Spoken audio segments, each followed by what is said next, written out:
Hey y'all, happy Thursday and welcome to Thirsty Thursday, Living Life with your girl, Stae. And whether you're watching on YouTube, Facebook, whatever the case may be, welcome and please feel free to interact. I just want to make the little announcement that if you are on Facebook, it's a little more difficult for me to see your comments because they don't all show up in my comment screen. So if you want to join the conversation in real time, or if you feel like you're making comments and I'm not responding, or I'm not putting you up on the screen, whatever, please know it's probably because you are watching on Facebook. And also, it's just me, and there's a lot of comments that are going. And so I try to address as many as possible. And today, more than ever, I want to make sure that we are addressing questions and comments and all that jazz. So just kind of wanted to get that little bit of housekeeping, so to speak, out of the way, because I don't want anybody to feel like I'm overlooking them or ignoring them on purpose, because it is totally not the truth. So today is super exciting for me because we are going to be talking about something that y'all know I am super passionate about, which is mental health and mental health awareness and the importance of therapy and how we can all benefit from therapy. You don't need to wait until you feel like you're at your wit's end. You don't need to wait until you are struggling. It is just a good idea to be able to get with someone on a regular basis, whether that's weekly, bi-weekly, monthly, whatever that looks like for you, and just be able to get some things off your chest and have someone who is completely unbiased and removed from your personal situation give you some guidance and, quite frankly, just a listening ear. Now, what I have told several people and what I mentioned on a morning show today is Stae is not a therapist. I am a certified life coach, certified emotional intelligence coach. That is what I do. That is my profession. And if you know me and have heard me speak at all, one thing you're going to know about me is I am passionate about staying in my lane and doing what is in my wheelhouse. And therapy is not. I am someone who partakes in therapy, but I do not actually give therapy, which is why I am so blessed to have people in my circle who are in different professions who are able to come in and do what they do when I need them. And so today we are going to have joining us Miss LaChelle, or Mrs. LaChelle Goodrich. And let me just tell you a little bit about LaChelle. LaChelle Goodrich, an unwavering champion for her community. She is not only a driven business owner and mental health educator, but also an individual who genuinely cares for the well-being of others. Her heart finds true fulfillment in selflessly serving those around her, and she wholeheartedly strives to create a lasting beneficial influence on the community she holds dear. With an unbreakable bond to her beloved family and cherished friends, LaChelle wholeheartedly embraces a life defined by love, continuous learning, and personal growth. And LaChelle Goodrich, an unwavering champion, is also the director of Stop 6 Choice Neighborhood Initiative, Fort Worth Housing Solutions. She plays a pivotal role driving economic development and community transformation. LaChelle's dynamic contributions extend beyond her role. Notably, LaChelle is not a stranger to entrepreneurship. In addition to her responsibilities with FWHS, she also manages her private practice, iLegacy Consulting and Counseling. Through this venture, she provides vital mental health services to the children and adults, making a positive impact in the mental health arena. So LaChelle is y'all professional therapist, your licensed therapist. And make sure when you're talking to people that that's what they do. LaChelle did the work to have those letters behind her name. So without any further ado, and also to mention while I'm bragging on LaChelle, she also my sister-in-law. So bonus for me, I get to brag on her. Let me bring LaChelle up. Woo! Hey, Shell. Hey, family. Hey, Sissy. Hey, Sissy. Do people every time I hear their bio, I'm just like, who are they talking about? to too. this day, it still makes me cringe. But anyways, beyond all of that, I am who I am. I serve people, and that's about it. So, thank you for the wonderful introduction, and I am ready to get started. I'm excited. Yes. Yes, we need to tell the people. Let me shout out to a couple of people who are here. First of all, I see Facebook user. So y'all know I told you Facebook don't play nice with YouTube. And then we have the beautiful Miss Lisa McDaniel. Thank you, Lisa, for joining us. I appreciate you for being here. And then we have one of my besties tuning in all the way from Tampa, Florida, Miss Vonda Jenkins. And Vonda's coming in for the sneaker ball, Shell. Oh, I can't wait! Right. Can't wait! That's exciting. So, anyway, what I want to talk about first, Shell, is there is such a stigma in our community when it comes to therapy and, just getting the help that we need. And in order to, break out of that stigma, what do you suggest we do? Because we've always been taught, like, keep family business in the family, or you just need to go to church and pray it away. And whenever people decide, or even courageous enough to say that they need therapy, they're told, like, well, you ain't crazy. Crazy people go to therapy. You just need to get over it, or you just need to go to church. Like, what is your take on all of that? And have you encountered any of that with the people that you see who have waited way too long to come see you because of those stigmas? Right.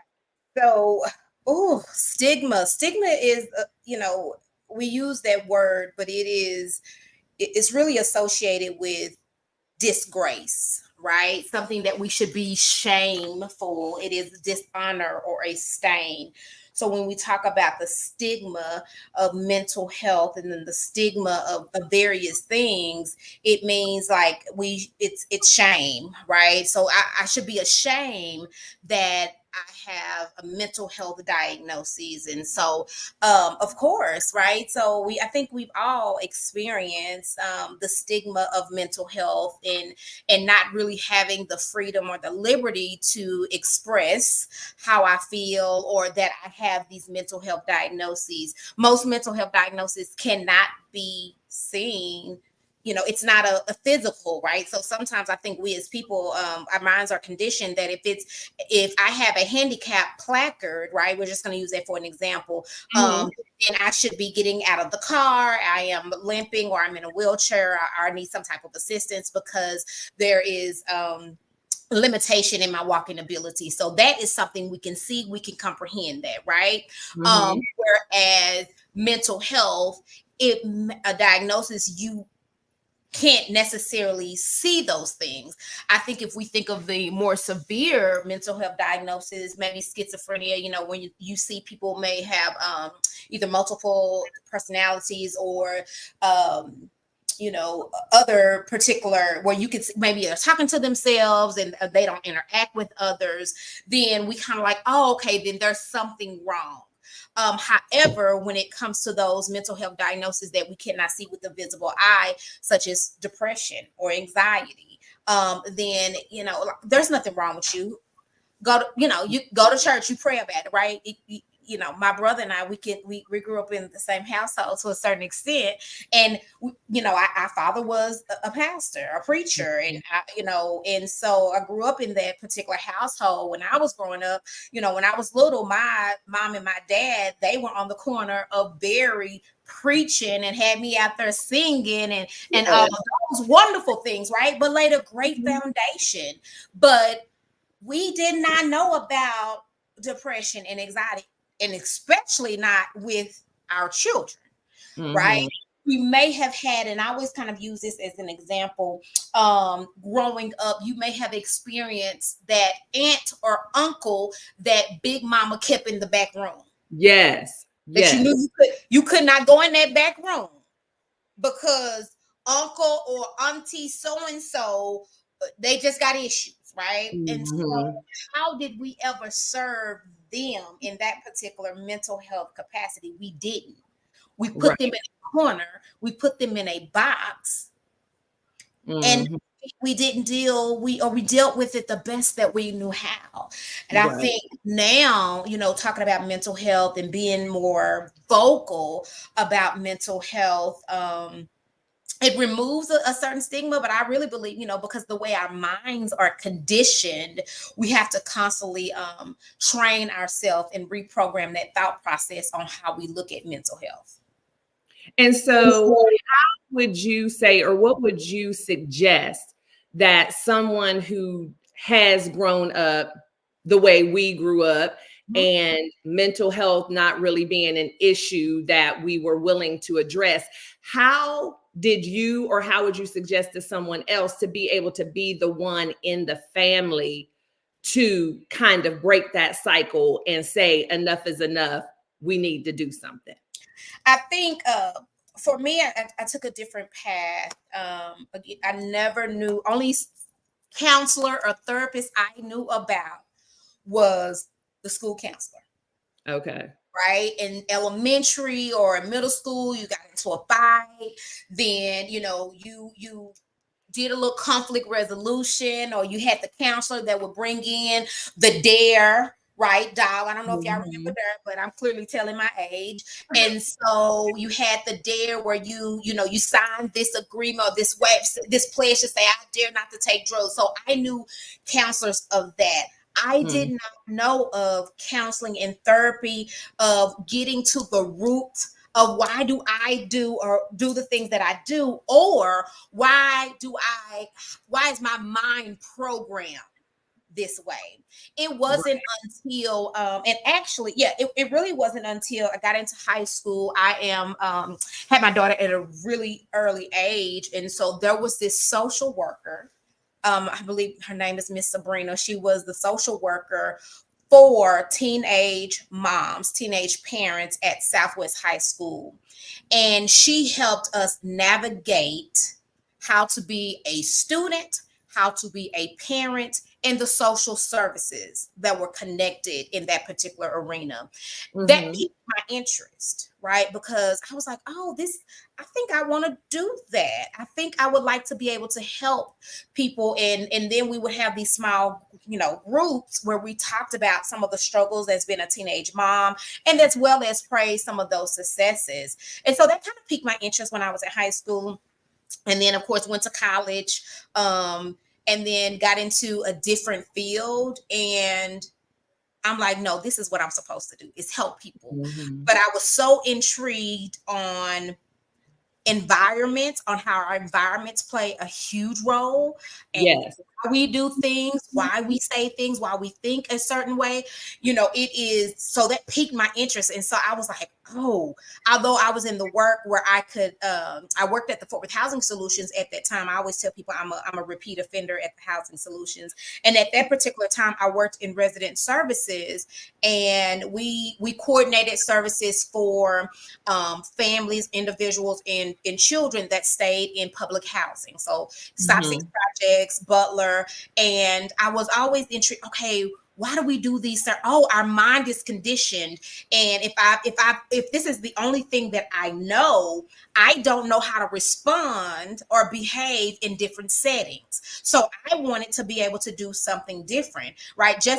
I was blessed that I had, my mom and my stepdad, and I had a good support system at home that helped me raise my baby, where I didn't have to, go live in public housing. I didn't have to receive food stamps or anything of that particular nature. Not that there's anything wrong with it, because food is high. Okay.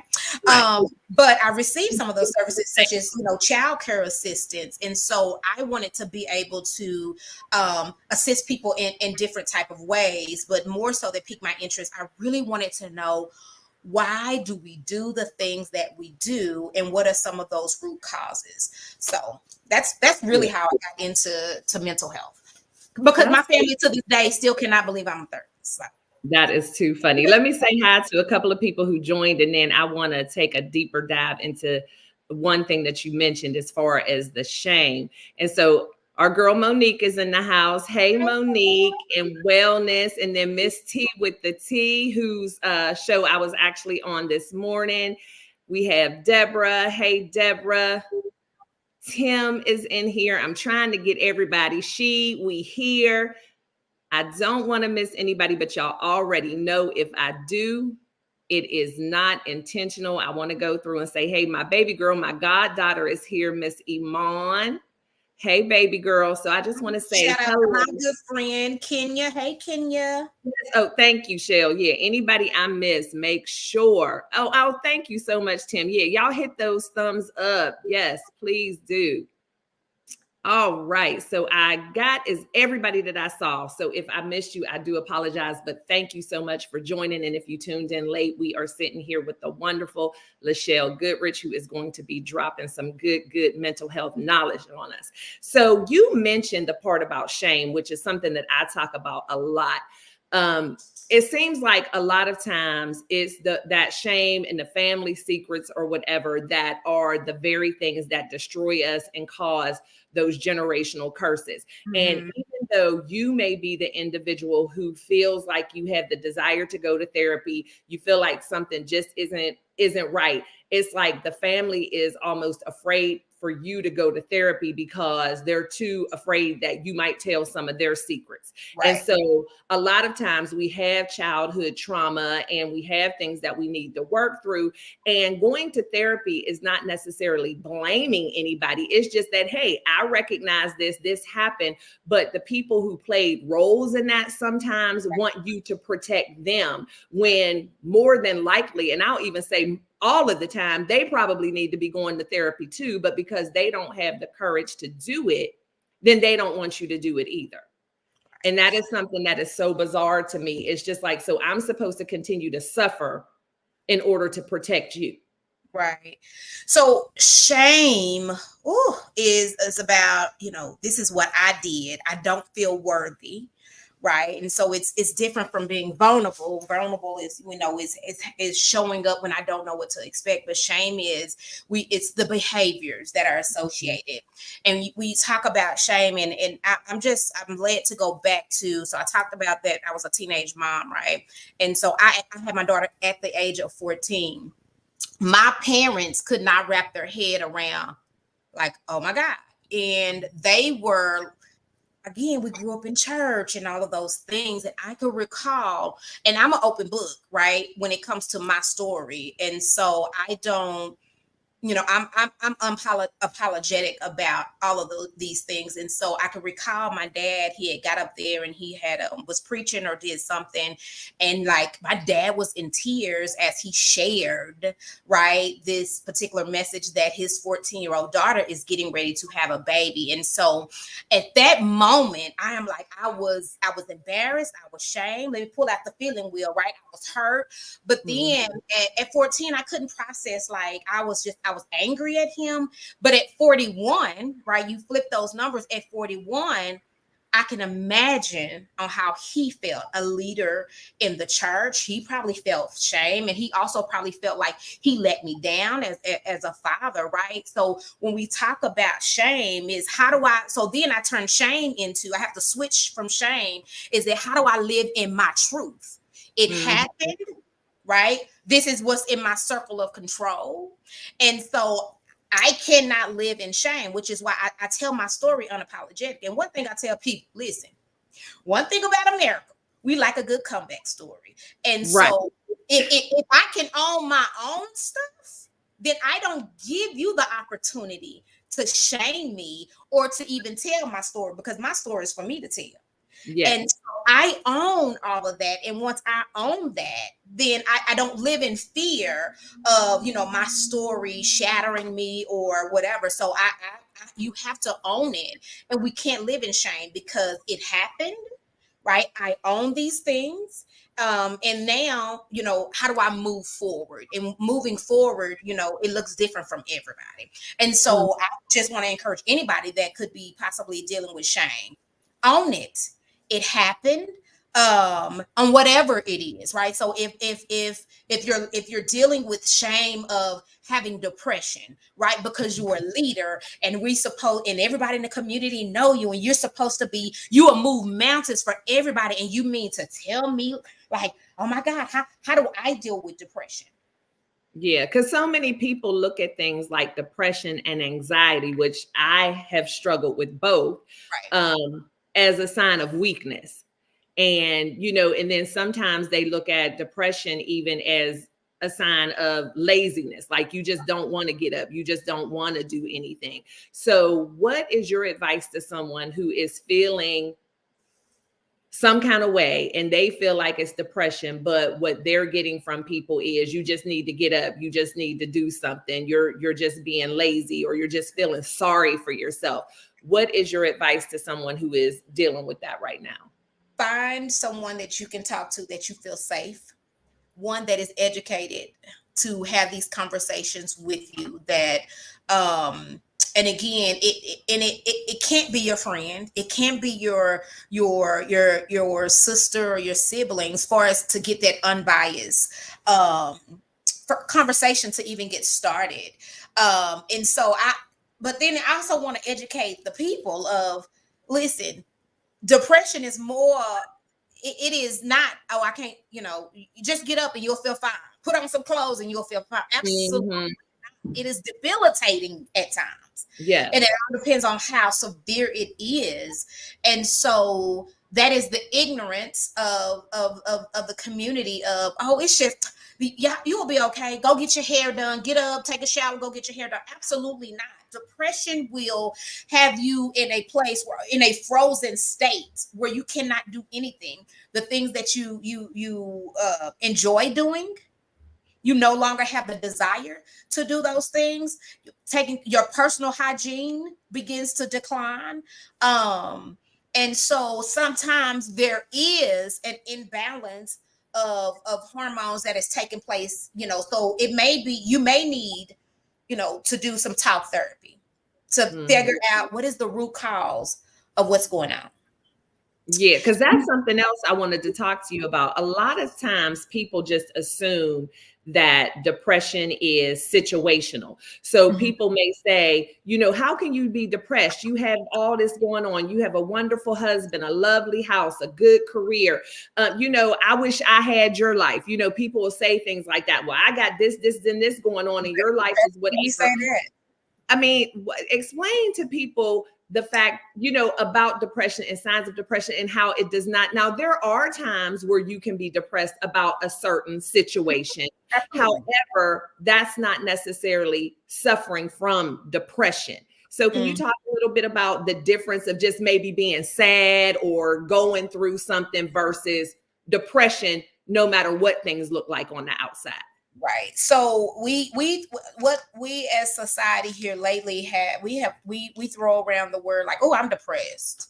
Right. And so depression is an extreme feeling of sadness that you have been having these feelings for 14 days or more.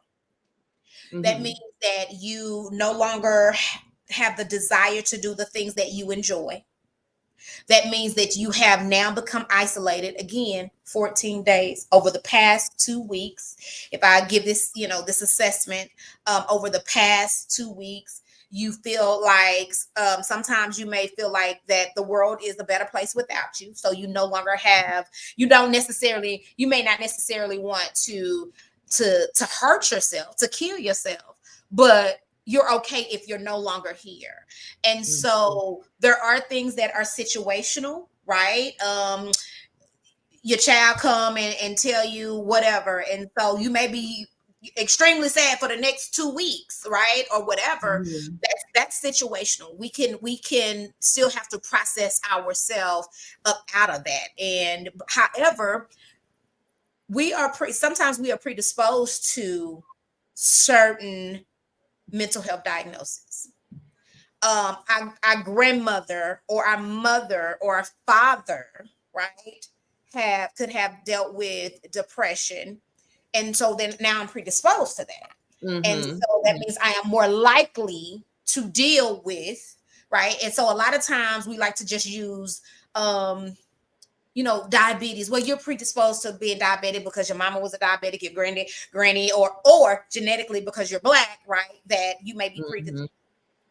Mental health is the same way, which is why some of the questions when we do our intake, do you know of anyone in your family that has been formally or informally diagnosed, have any type of mental health diagnoses.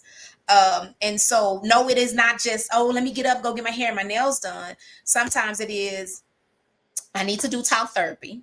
I need to figure out why I'm depressed. And then sometimes we have to take it a step further.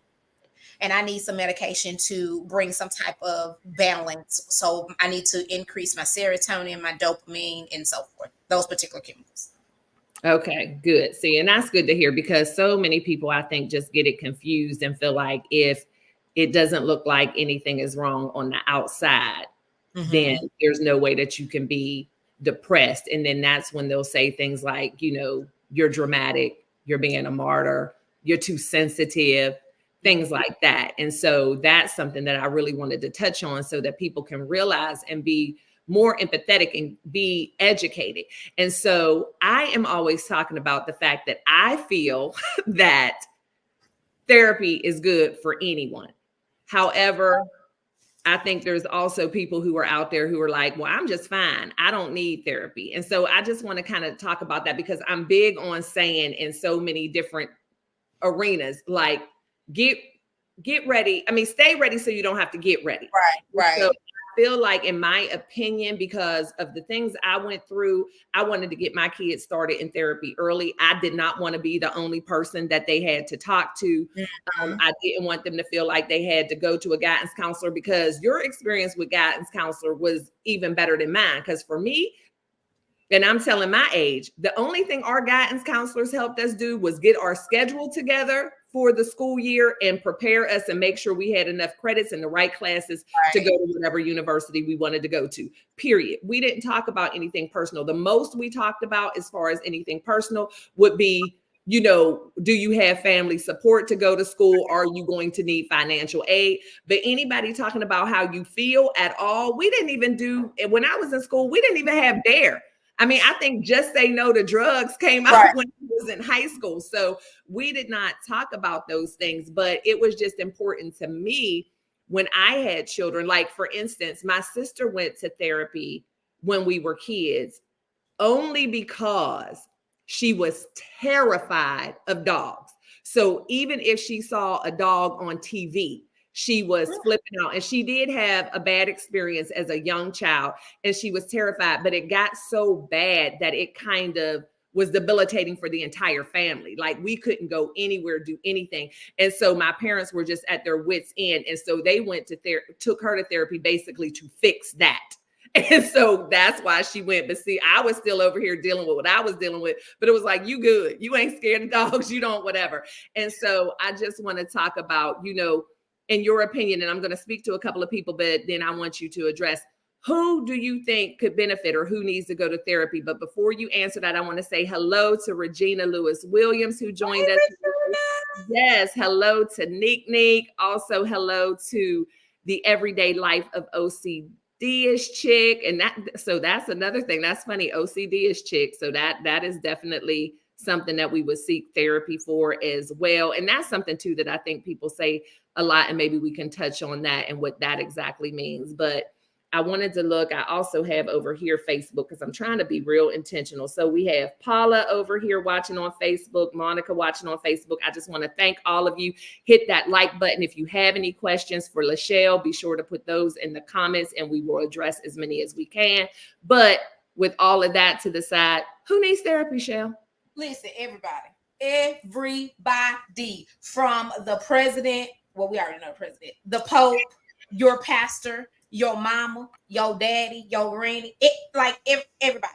And I say that. So first of all, I wanted to go back to your sister that she went to counseling because she was terrified of dogs. Baby, you better than me because I better than my parents, because they were like, girl, you better go on that dog ain't, whatever. You better go and live life, baby. You have PTSD, you have a whole twitch because you be around a dog.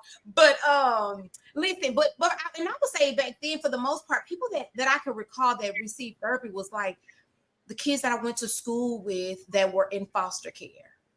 Because up the street there was this Catholic foster home that they went to. So I can recall like people coming and they would get pulled out of class and so forth. But everybody needs therapy.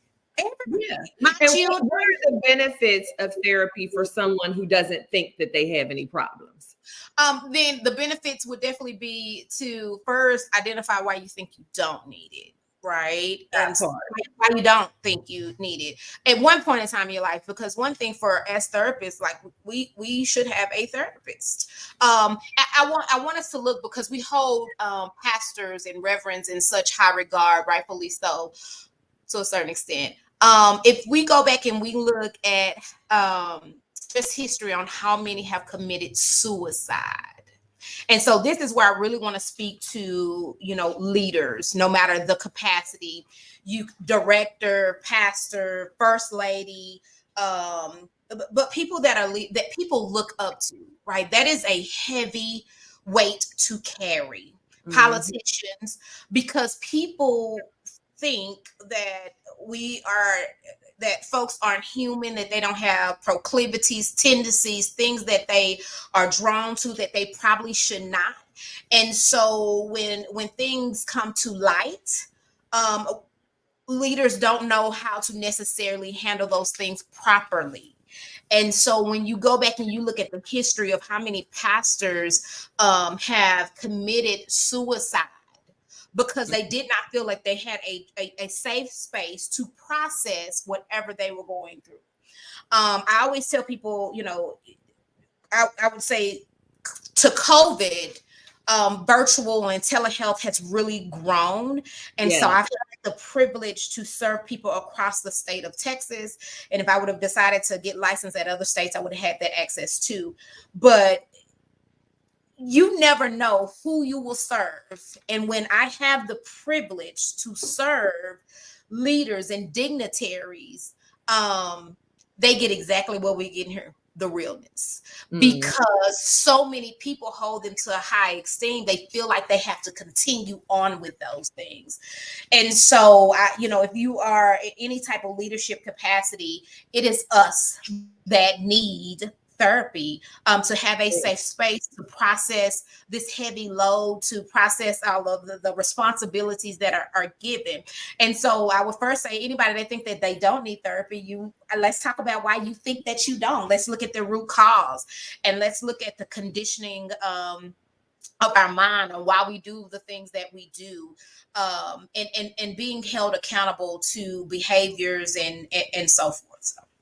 And it's so funny, when you mention pastors and first ladies, because you were right along with us, front row seat from when I was in my first ladyship.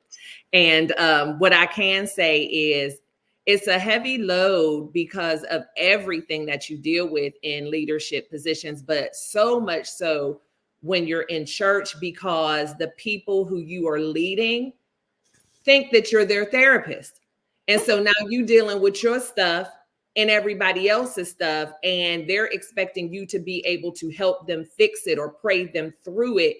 And it's so heavy. And I was big on telling people who came to me, you need therapy. You need therapy. But again, in the capacity I was in and who I was dealing with, as soon as I said that, that's when they shut off, because you're the first lady. You're the pastor's wife. You're not supposed to be sending me to therapy. You're supposed to get that oil. You're supposed to pray for me. And I literally would be up nights worried about people, because I knew that I could not give them what they needed to fix it. And they're looking at me like I'm that's what I'm supposed to do. That's what I'm there for. So you're dealing with your own stuff, and then you're dealing with other people's stuff. And as I mentioned to you before we came on live, I wanted you to address the difference in people who are leaders and instrumental in your life, who you can definitely look for guidance, for opinions, for information, for resources, but they're not therapists. And many people come to me as a life coach now, and they come to me with things that are too heavy for me, and I refer them to therapy. So can we talk a little bit about the difference in the qualifications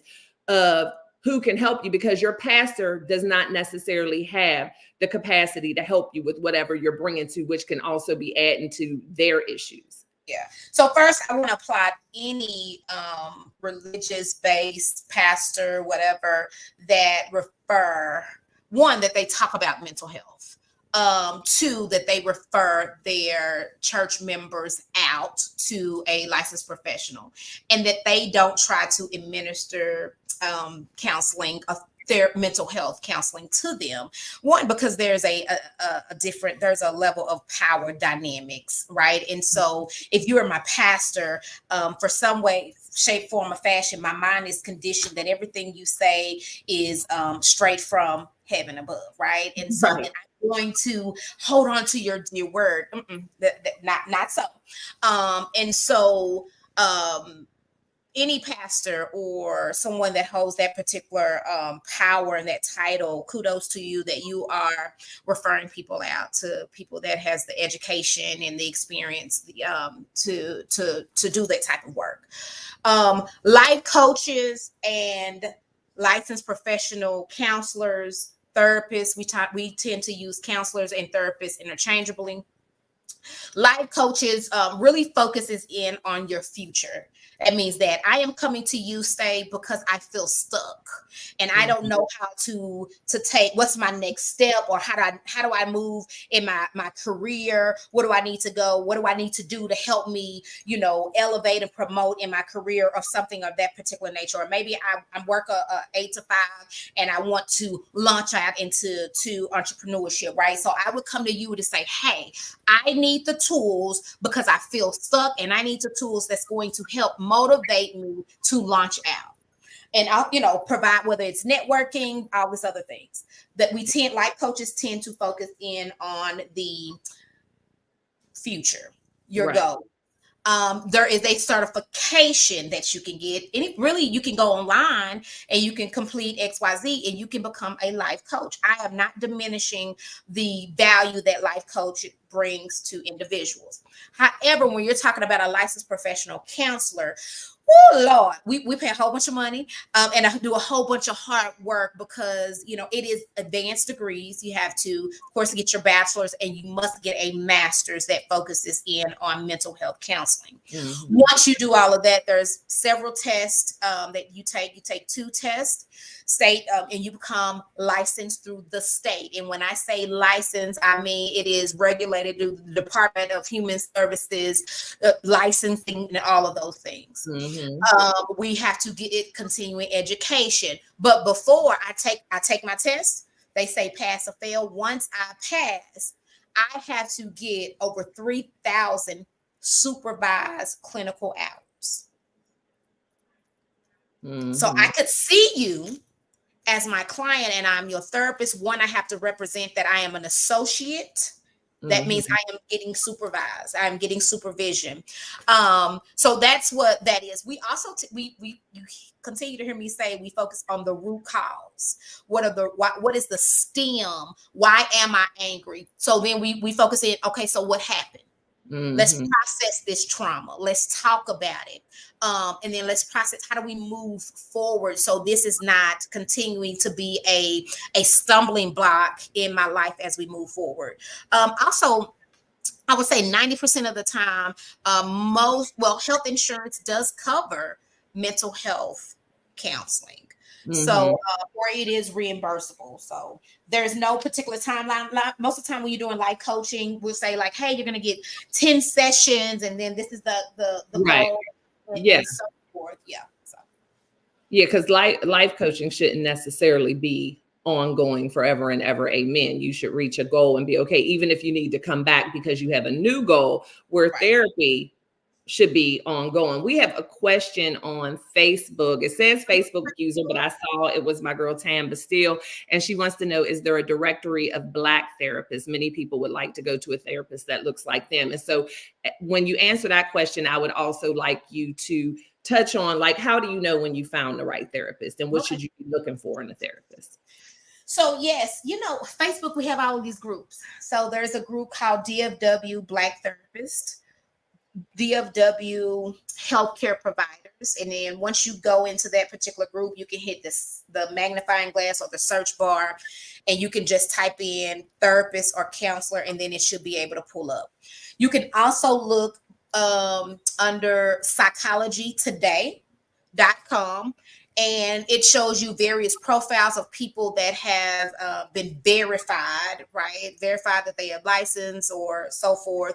You could put that you're looking for a male, a African American, white, somebody between this particular age range that specializes in, child counseling, anxiety, marriage counseling, and so forth. So psychology today is also, like I said, that's a space where it is verified. You can go into Facebook because that's what we love to use. You can Google. People find me all the time.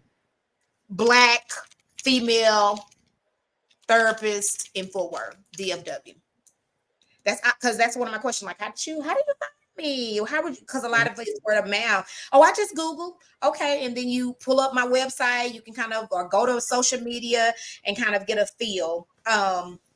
Maybe this somebody I feel like I can kind of be open and vulnerable with and so forth. So that's how you can find Black therapists. But I'll always say, just because all skin folk ain't kin, right? Because just because we look alike doesn't necessarily, because this lead into how do I know, right? We may not be, doesn't mean that we're a good fit. How do I know that I found a good fit as a therapist? Do I feel comfortable? Maybe not in the beginning, because it's always going to be uneasy when we're talking about things that we don't want to talk about. Are they giving me good feedback? Is it the truth? It may hurt. It may not, but is it the truth? Do I feel like they're being honest? But are they being genuine? Right? Am I sitting there talking to a statue? Because I just don't want to talk, and you just taking notes, right? Are they challenging me? Are they validating some of the things that we're talking about? Do I feel challenged? Like I said, are they challenging me? Do I feel challenged that I need to work on this. I need to be mindful of this.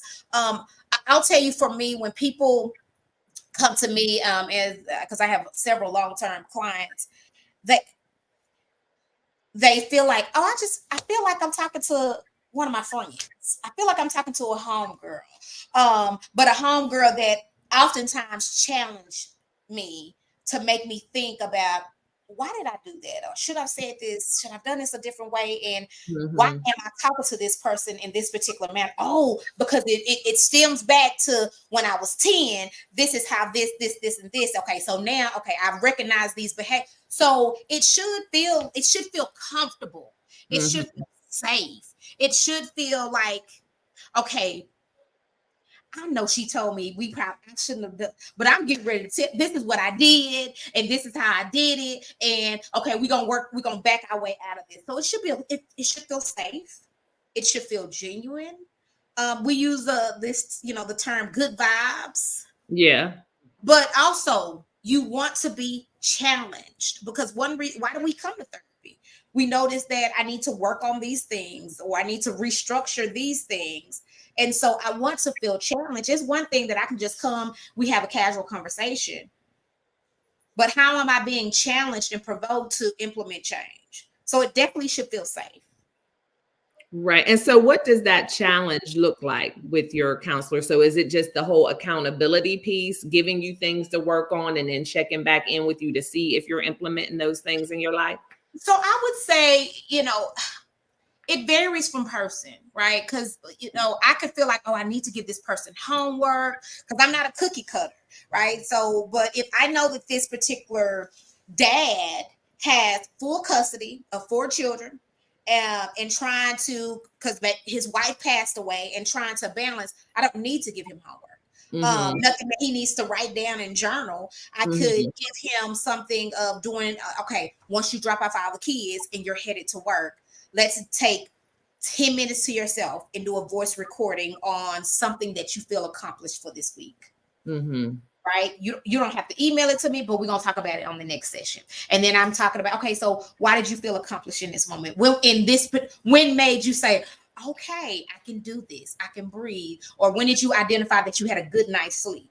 Or whatever. So I think you definitely have to navigate your clients according to to their situation. But feeling challenged could also sometimes, let's be honest, if I'm challenged, if I am training for a marathon and I am being challenged, right, where I know I can run on the treadmill a good 5 minutes at a speed of XYZ.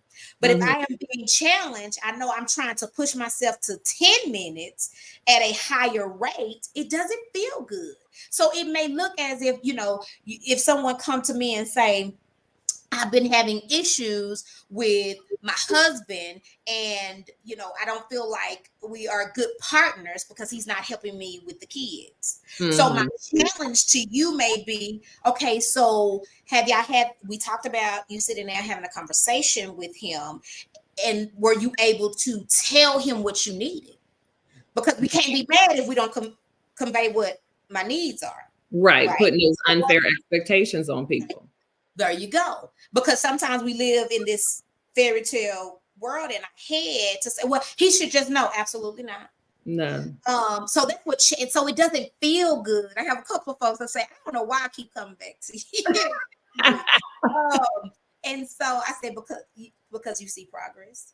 Yeah, exactly. Exactly. Yeah. And anything when we're striving towards goals is always going to have those pain points, those times where, we're struggling through it. Like you mentioned, training for a marathon or whatever, but you still work towards the goal because at the end of that pain is exactly what you've been working for. And I got to put up this comment from your brother, the good Reverend Doctor. He said, pastors have been sued for counseling people. And I know he always made sure he wasn't going to be one of those pastors. Listen, this is why we have to get insurance. Just like your doctor and your dentist, they have malpractice insurance. We have to get insurance. That's what I'm saying. Like, this is not no like patty cake.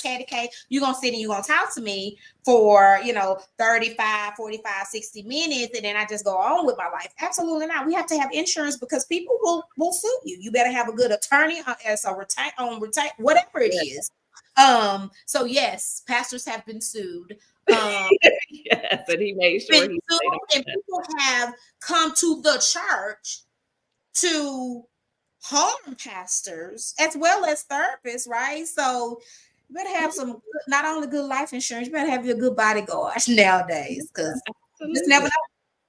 Now, one thing that Wallace and I deal with a lot is we do couples coaching, and it's just so amazing to me that a lot of times now when we're doing like the premarital couples coaching, we don't really get a whole lot with that because everybody is usually happy at that time and they just kind of want us to say, yeah, you guys are going to be great.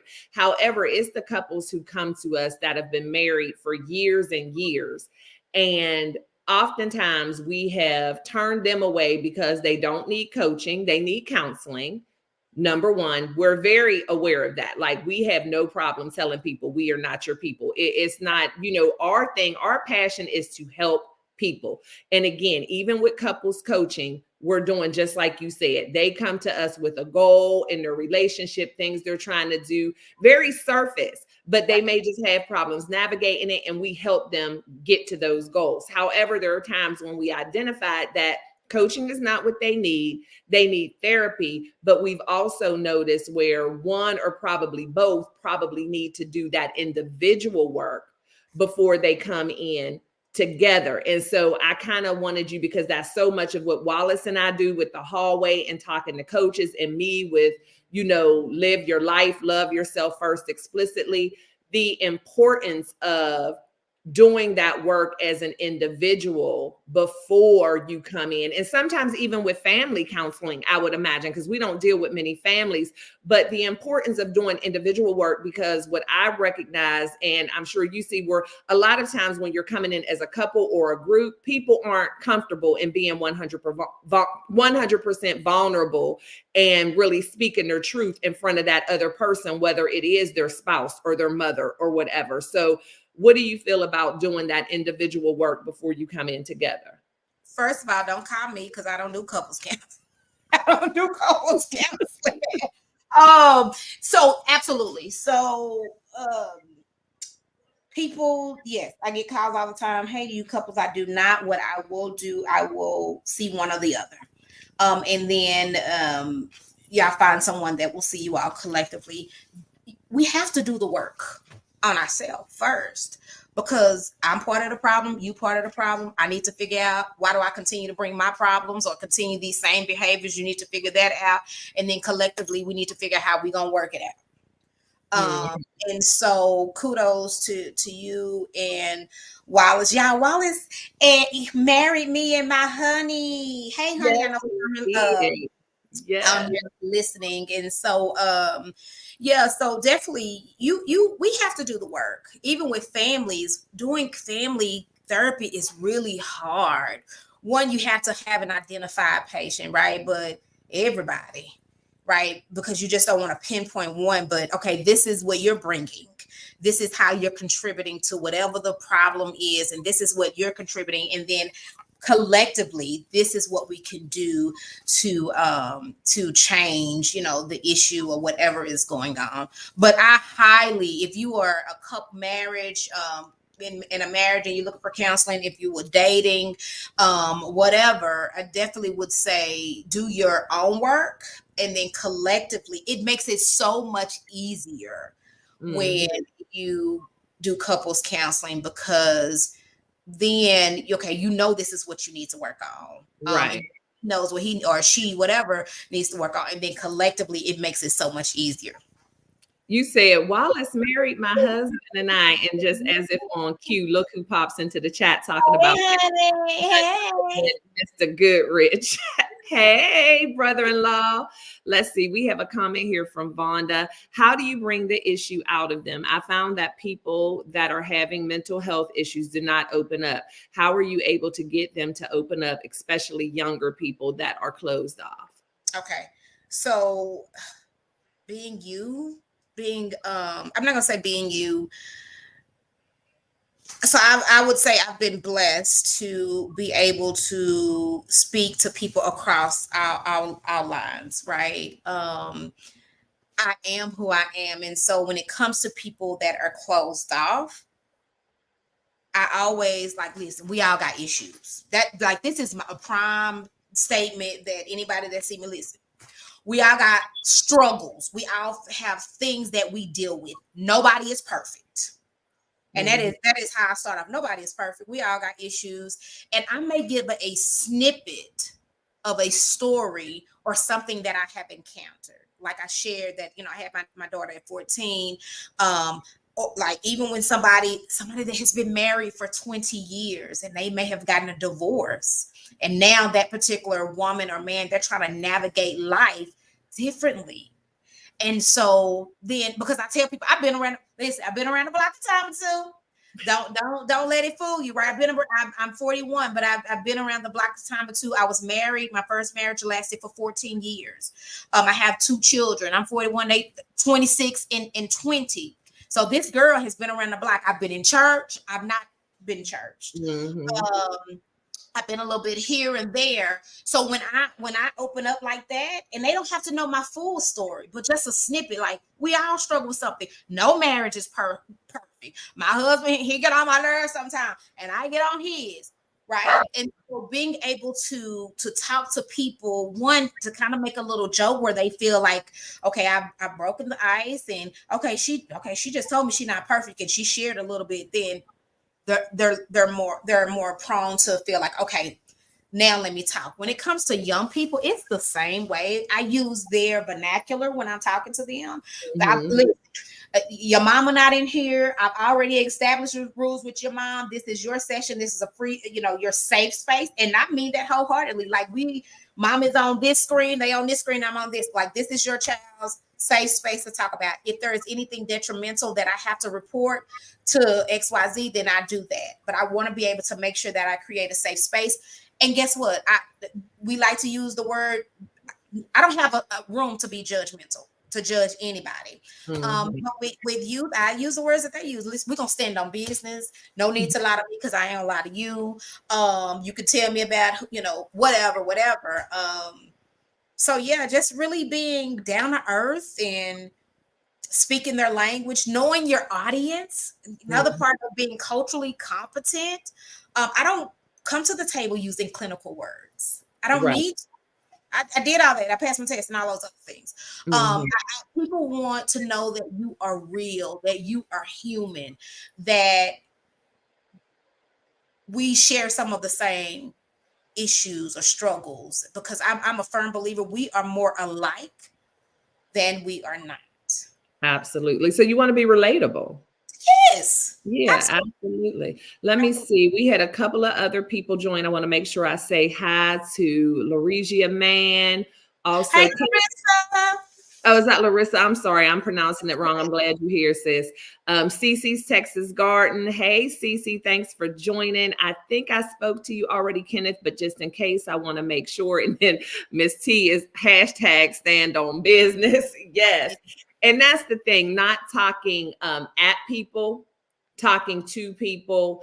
And I think a lot of times some professionals miss the mark on that. And I love the way you said, I don't have to do that. I already passed my test. But I'm sure people have encountered those professionals. Like for me, for instance, my husband and I were just talking about it the other day. We've gotten new insurance. I've made some changes in the doctors that I see. But for me, my preference is to see a nurse practitioner. I love a good nurse practitioner. I have just had situations with certain doctors where I felt like they were talking at me and they kind of take themselves too seriously, and I don't feel comfortable. And so a nurse practitioner does it for me every single time. And so I love the fact that you were saying you're down to earth, you speak their language. And so that's how you can draw more out of people, because first of all, if you're speaking a language they don't understand, how are they even going to respond? If you're asking certain questions using certain words, they don't even know what that means. Right.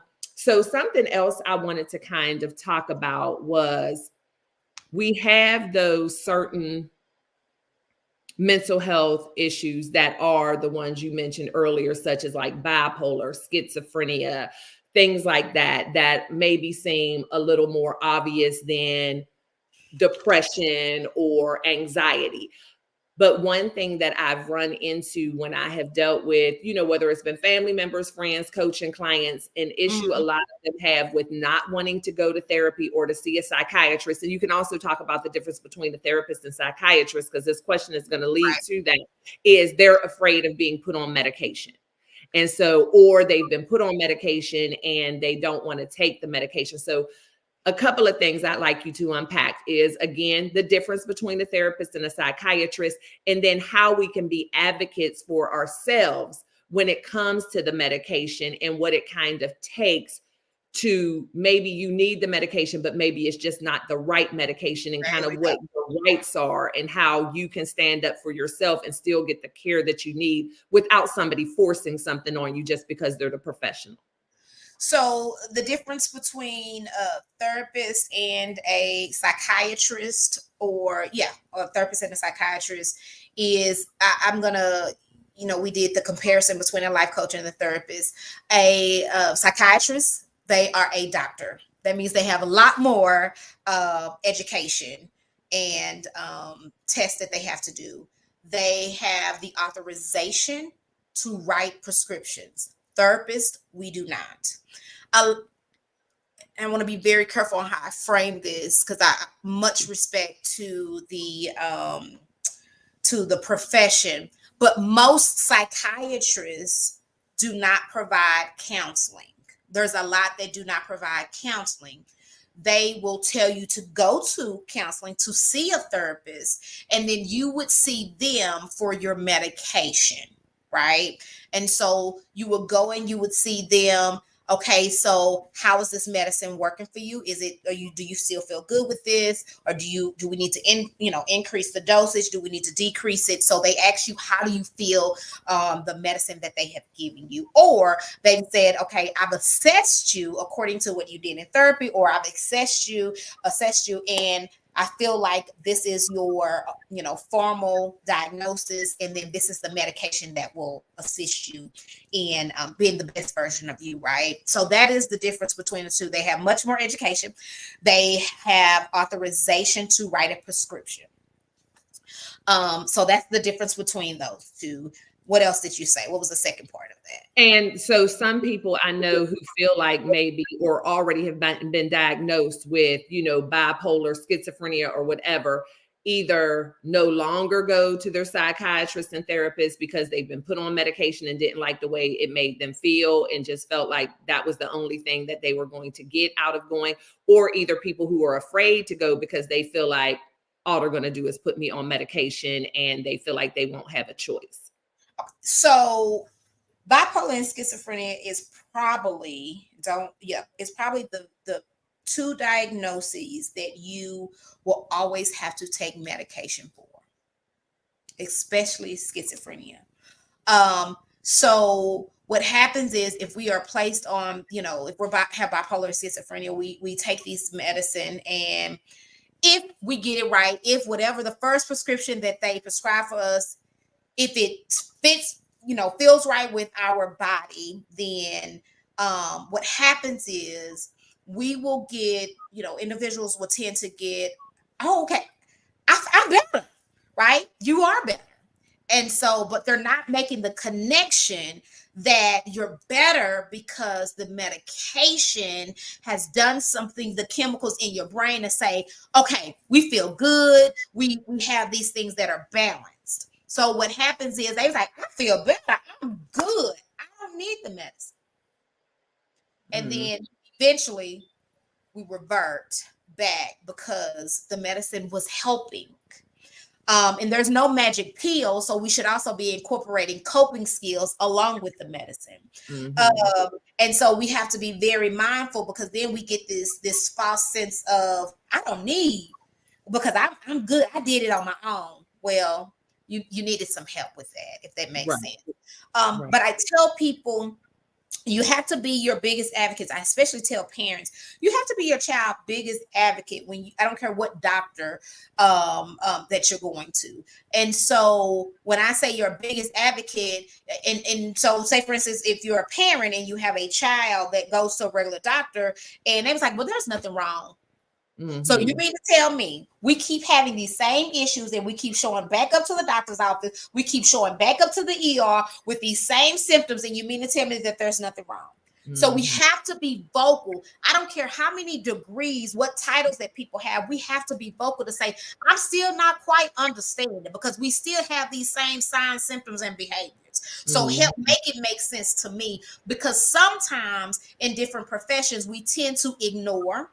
We tend to think that, they just making it up. And to be quite honest, if we do the research and that's been put in our face, it is when Black women are go to the hospital or even the doctor's office, we're not really taking it serious according to our pain levels that we express.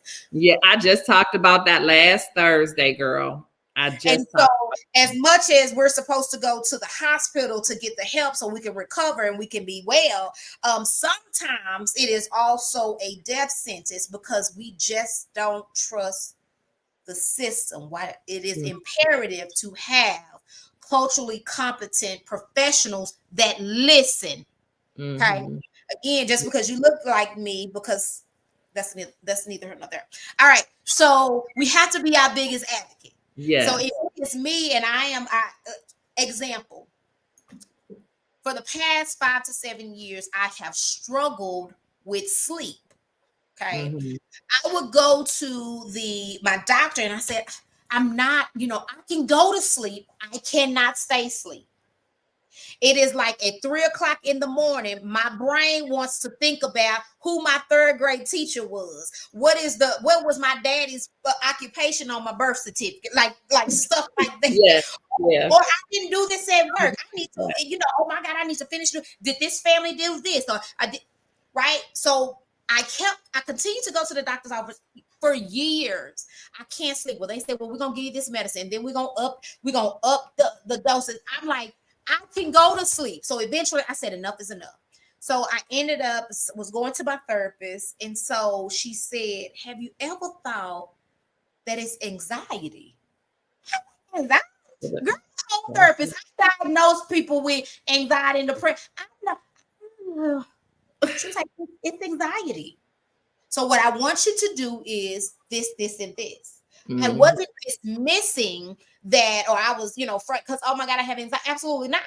because I had gotten to the point where I am tired because I'm up at 3 and cannot go back to sleep till 5, and then at 6 o'clock I have to wake up, and then I have to fully function, working a full-time job, being a wife, being a mother, and having my own private practice. Something was I was losing something besides my mind. So when she told me that, I was so glad for my therapist of that. Went to a psychiatric nurse practitioner, and so we kind of talked about some things, and she put me on an anxiety medicine. Yeah, I didn't even know you could sleep this good. Yes.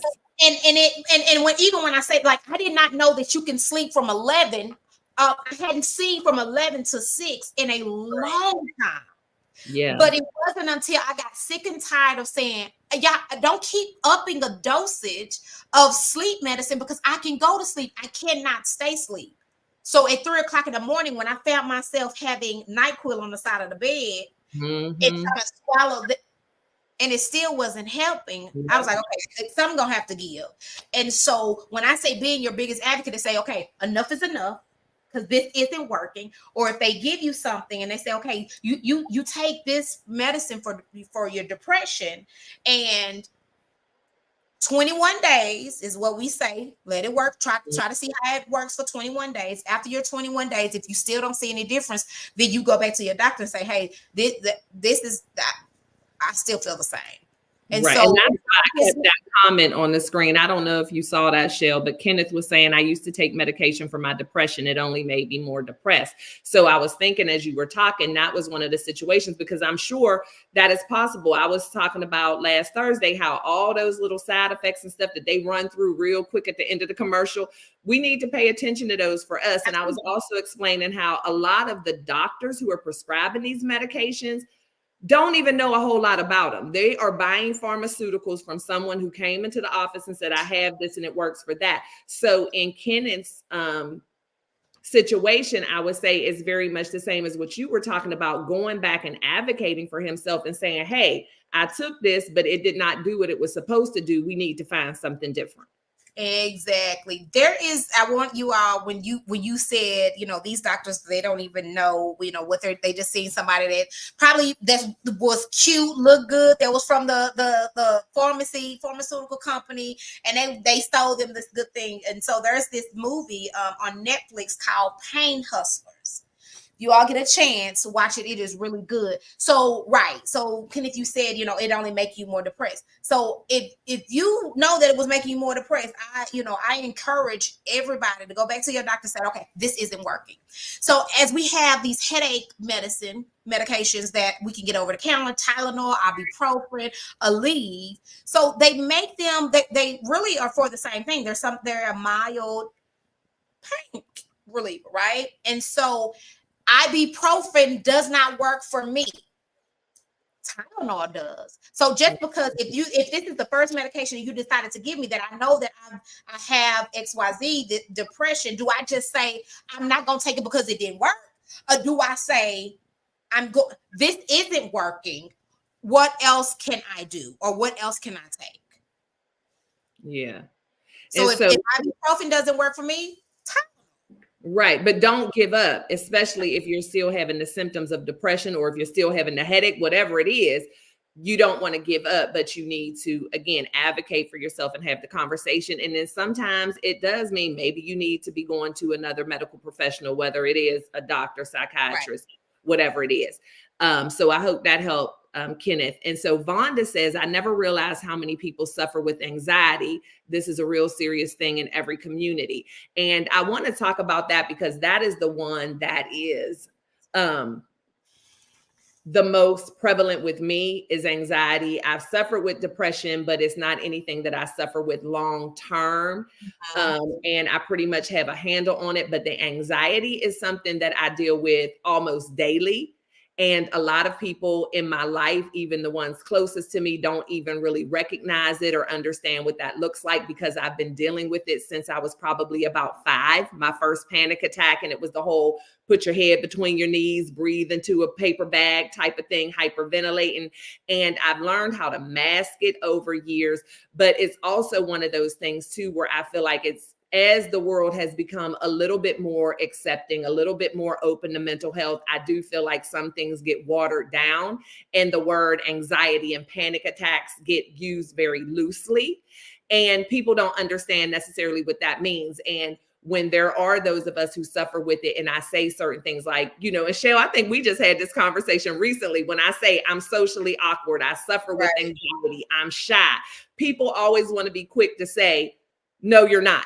No, you're not. And it's like, yes, I am. And so I just wanted to talk a little bit about that, what anxiety is and panic attacks. And I've also been diagnosed with PTSD, which that's really a hard one for people to wrap their brain around, because the first thing they want to say is, I know you was in the military. Like, that is not the only way you get PTSD. And so I know I just unloaded a lot on you. So whatever you want to pick out of what I just said around anxiety and PTSD and what that looks like. So anxiety is real. Panic attacks are real. Panic attacks are very, they're quick. Most of the time they should be quick and temporary, where you do feel like you are having a heart attack. Versus anxiety, you may have a headache, but really more common is like you can tell in your stomach. Right? Your stomach is churning, or it hurts, or you're constantly thinking, right? I talked about, for me, mine was the sleep anxiety, where I was constantly thinking about like stuff that didn't even matter, and then stuff that did matter. The shoulda, coulda, wouldas, or what if, us with anxiety, we love predicting the future. Right? Yes. In that worst case scenario. And it's the worst case scenario. And so for me, like, okay, what solid evidence do I really have that I know tomorrow when I go in tomorrow, they probably gonna fire me? Did I go off anybody? Did I break any? If I didn't do that, then girl, you probably fired. If I ain't having me with HR, then I think I'm good, right? But for people that have anxiety, we always are thinking the worst, the shoulda, coulda, wouldas. Again, panic attacks, they normally are unexpectedly, they're very abrupt. We think we are having a heart attack, and sometimes there is, underlying condition. Post-traumatic stress disorder is exactly that. Traumatic stress. I've dealt with some traumatic events, and it still has a physical, most of the time it still has a physical, I have a physical response to when I may be encountering, I feel like I may be experiencing some of those things that I've experienced that were traumatic. And so a lot of times, and I hate that we associate, I hate that we associate PTSD with veterans. I think that's, but it is so much more than veterans. And so PTSD may look like the neighborhood. So I moved from my neighborhood that I grew up in that had a lot of gun violence, right? That I was subject to a lot of gun violence. And so when I go back there, I'm very fearful, or I do something where I'm very avoidant, that I don't drive through that neighborhood. PTSD could look like that because I was raised in a household with parents that did a lot of verbal and physical a lot of arguing. And so that means when I grow up and I get in a relationship and then there's a verbal altercation, like, I will shut down and I don't engage in that. Or I do engage in that because that's how I respond. And so, PTSD is more than, you being in the service.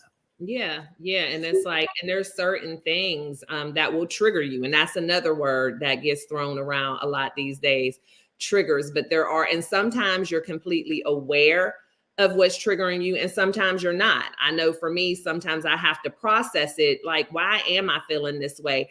And usually, again, because unfortunately I've been dealing with it so long, I'm usually able to identify it, but it can be anything that takes you back. I am very sensitive to loud voices, whatever it is. It doesn't even matter. You and your family trigger me, Shell. I remember Yes, I will never forget the Father's Day before your dad passed away, and we were all here for that Father's Day. Remember that? And so y'all were all together in my kitchen laughing, having the best time. And I had to at some point go and sit out on my patio just because. And when I explained it to Wallace, he was like, but nobody was fussing. We was having a good time. And I understand that. But the way my brain is wired, after a while, it's just like, it just gets to me because of the PTSD. And so it's so hard because when you tell some of your loved ones what you're dealing with, they have the best intentions and they just want you to be okay. But sometimes they say some of the craziest stuff. Like, well, no, we were just doing that. Well, why? How could something like that bother you instead of just understanding? I want to say hey to the experience with Sassy. Thank you for joining us. And also, I see Kelly. I don't know if I said hi to you with I Bring It Every Day.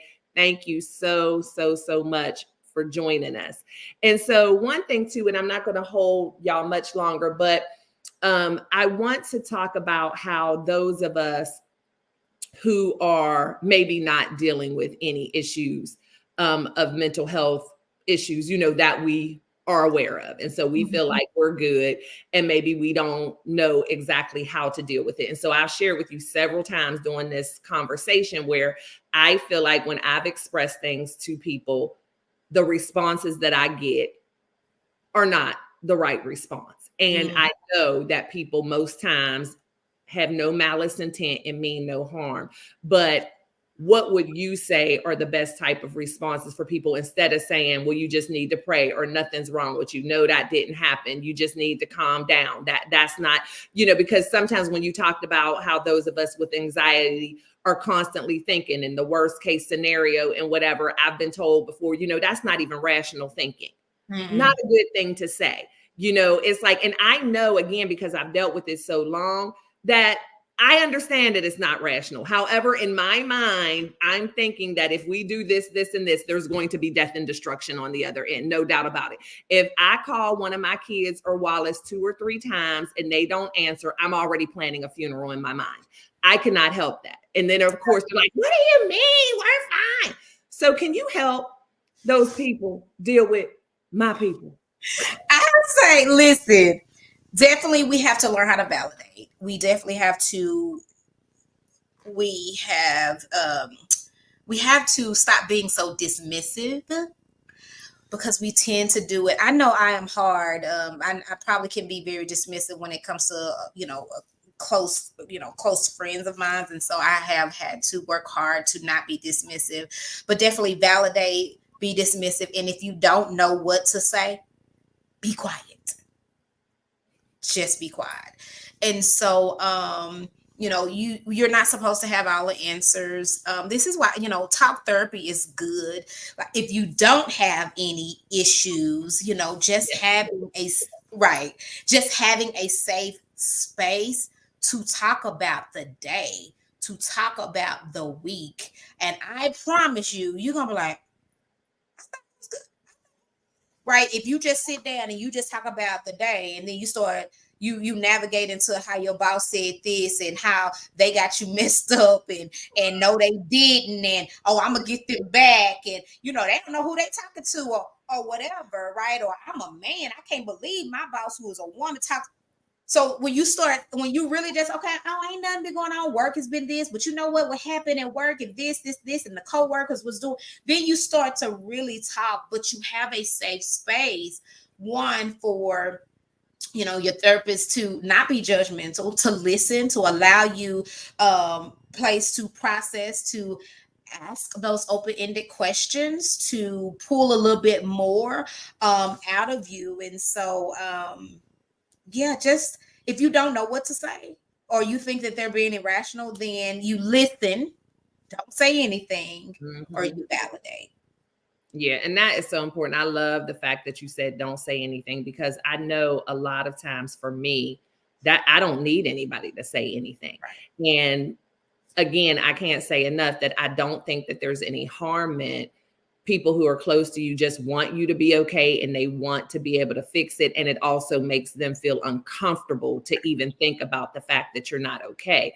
And even though I am very good with dealing with other people who are dealing with certain things, I still have my own stuff, but I really don't need anybody to deal with mine. Just let me be. Right. And I'll be able to work it through. But what gets me to my tick, tick, boom is when you keep telling me what I'm not feeling and what's not going on. So just don't say anything, because a lot of times we are just vocalizing something, but we're not necessarily asking for help or a response. And so LaTanya said, hey, LaTanya, validation. Hey, LaTanya. Yes. She loved your response, LaChelle. That's my sister. Hey, honey bun. So yeah, I mean, it's okay not to say anything. It is okay not to say anything, and it's okay to validate. Because you know, I know nowadays we like to say validation is for parking, baby. Stop. It sounds cute, but exactly. And that's the thing that's getting me. I love the fact that this world is, looks like we're kind of going in the right direction when it comes to certain things that used to be so like hands off. We don't talk about this. We don't talk about that. We sweep this under the rug. We don't accept this. But I also hate the fact that I see a lot of things that are coming out of this are just buzzwords and people saying things just to say it, or like you said, because it sounds cute, which can also send people in a tailspin when they hear prominent people saying things. It's like, no, we all need validated from time to time. And there's no shame in that. Now, however, if you're someone who's needing constant validation, then maybe you need therapy. Right. Right. Yes, but we all need it from time to time. So I am going to leave these last couple of minutes up to you, LaChelle. Thank you so much for being here. If there's anything else that you want to lend to our audience here that we didn't touch on and you think it's important to say, or if you just want to, I definitely want you to share your information of how people, because I did drop your Facebook link for Our Legacy is in my YouTube description box, because the most of our viewers are on YouTube, so they'll be able to connect with you that way. But if there's any other connection information that you want to give, or just something you want to share before we close out for the evening. So I know a lot of that we talked about. Thank you, Stae, for having me here, and thank you all for being active participants. And so I know a lot of times, most of this we talked about adults seeking counseling, and then we vaguely talked about your sister. But I am going to tell you, more than ever, our children, elementary and up, need mental health counseling. They are exposed to so much. I don't care how much you think that you keep your child in a box. You can homeschool them. You can send them to Christian school. You can do all of those things. Social media is raising, or let me say this, social media has a huge influence on our children. Good, bad, wrong, right, or indifferent. Our babies need counseling. We talked about anxiety. They can have anxiety as early as, as a toddler, to be honest. And then because our kids are exposed to so much, they don't know how to process and verbalize. What they tend to do is internalize, and then it comes out in aggressive, explosive behavior and conversations. And so if you notice, I have here my feelings wheel. You can go to, I have a nonprofit, and my nonprofit is called on www.champtexas.org. You can go and support. You can click support. And what I am doing is providing these feelings wheel to I'm able to provide healing camps for middle school boys and girls here in Fort Worth, 76104 and 76105, bridging the gap. And we talk about gun violence and community violence, but being able to teach our babies on how to identify their feelings, how to process their feelings, so we can cut down some of this violence that we have. And so, being able to work with adults is great, but being able to reach our children so then they can become better adults is even better. And so visit the website, support it. It is a nonprofit as well. And so I appreciate it again for your ear to everybody. And then thank you for allowing me to grace your platform today, Stae. I appreciate you so much. And thank you for accepting the invitation. Because I told you, I said, girl, I want to talk to the people about mental health, but I know I'm a professional on the other end. I'm the patient, so I need the professional to tell them. But I appreciate you. And we have a lot of thanks in the comments. Great content, very needed discussion in this day and age. We have thank you, LaChelle. Thank you all. Oh, thank you. I'm a great facilitator. Well, thank you so much, LaTanya. Deborah said great live. So I really feel like you have made an impact this evening, a much needed impact. And so I appreciate you, of course, for being here. And y'all definitely check out champtexas.org and, just see how you can be a part of helping us all, and especially our children, as LaChelle said, being as mentally healthy as possible. So yeah, we're going to go ahead and close out. Also, LaChelle's information, if you are on YouTube, is in the description box of our YouTube channel. So you can connect with her on Facebook, and I'm sure send an inbox or whatever if you would like to know more about her services and how maybe she could be a help to you. So y'all know the drill. I appreciate each and every one of you for being here. I love you all. Bits and pieces. And just remember to always be kind and love one another, but never forget to live your life. L-Y-F-E. Love yourself first explicitly. And I'll see y'all in the next one. Bye.